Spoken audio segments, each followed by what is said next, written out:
ദൈവത്തിൻ്റെ അതിപരിശുദ്ധ നാമം മഹത്വപ്പെടുമാറാകട്ടെ. നമ്മളിന്ന് വായിക്കുന്നത് വിശുദ്ധ ലൂക്കോസിൻ്റെ സുവിശേഷം 6-ാം അധ്യായം 18-ാമത്തെ തിരുവചനം. അശുദ്ധാത്മാക്കളാൽ പീഡിതരായവർ സുഖമാക്കപ്പെട്ടു. പരിശുദ്ധ തൃത്വ ദൈവത്തിന് സ്തുതി.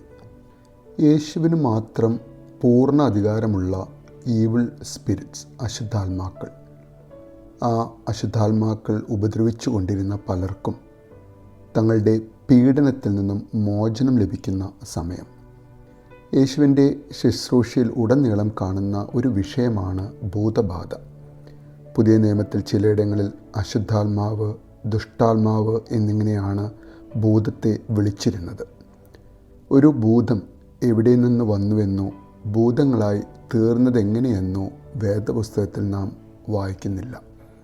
എന്നാൽ അവർ വീണുപോയ ദൂതന്മാരാണെന്നും ദൈവവുമായുള്ള മത്സരത്തിൽ അവർ സാത്താനോട് ചേർന്നതാണെന്നും വിശ്വസിക്കാവുന്ന സൂചനകൾ വിശുദ്ധ വേദപുസ്തകം തരുന്നുണ്ട്.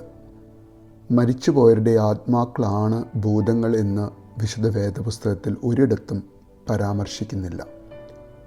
മനുഷ്യരുടെയും മൃഗങ്ങളുടെയും ശരീരത്തിൽ പ്രവേശിക്കുവാൻ കഴിയുന്ന വീണുപോയ അദൃശ്യ ദുഷ്ടാത്മാക്കളാണ് ഭൂതങ്ങൾ.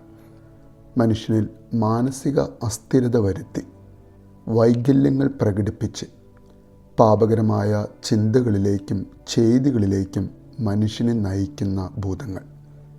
മനുഷ്യ മനസ്സിൻ്റെ കടിഞ്ഞാൺ ഏറ്റെടുത്ത് ഡീപ്പ് ഡിപ്രഷനിലേക്ക് മനുഷ്യനെ തള്ളിവിടുന്ന ദുഷ്ടാത്മശക്തികൾ. അങ്ങനെ പീഡിപ്പിക്കപ്പെടുന്നവരുടെ നാഥനാണ് യേശു. അവനിലേക്ക് എത്രയും കൂടുതൽ അങ്ങനെയുള്ളവരെ നമുക്ക് അടുപ്പിക്കുവാൻ സാധിക്കുമോ അത്രയും അങ്ങനെയുള്ളവരുടെ ജീവിതത്തിൽ വലിയ പ്രത്യാശയ്ക്ക് ഇടം തരുന്ന ഒരു വചനമാണ് നാം ഇന്ന് വായിച്ചത്. അങ്ങനെയുള്ളവർക്ക് സൗഖ്യം നൽകുന്ന നമ്മുടെ നസ്രായൻ. പലവിധത്തിലുള്ള എതിർപ്പും മടിയും ഒഴിവു കഴിവുകളും ഉണ്ടാകാം. അങ്ങനെയുള്ള വ്യക്തിത്വങ്ങൾക്ക് യേശുവിൻ്റെ സന്നിധിയിൽ നിന്നും ഒളിച്ചോടുവാൻ, അവൻ്റെ ആരാധനകളിൽ പങ്കെടുക്കാതിരിക്കുവാൻ. എന്നാൽ കൂടുതൽ വൈകും തോറും കൂടുതൽ താളപ്പിഴകളിലേക്ക് പോകുന്ന നമ്മുടെ മനസ്സിനെ, മറ്റുള്ളവരുടെ മനസ്സിനെ ക്രിസ്തുവിൻ്റെ സന്നിധിയിലേക്ക് ഒരു ദിവസമെങ്കിൽ ഒരു ദിവസം നേരത്തെ എത്തിക്കുവാൻ നമുക്ക് സാധിക്കണം. അങ്ങനെ എത്തിക്കുമ്പോൾ അവനിലുള്ള വിശ്വാസമാണ് പ്രാധാന്യം. പാപങ്ങളുടെ മോചനത്തിനായി നാം യേശുവിൽ വിശ്വസിക്കുമ്പോൾ, അവൻ്റെ സന്നിധിയിലേക്ക് കൂടുതൽ അടുത്ത് വരുമ്പോൾ അവൻ നൽകുന്ന പരിശുദ്ധാത്മാവ് നമ്മിൽ സ്ഥിരമായി വസിക്കുന്നു.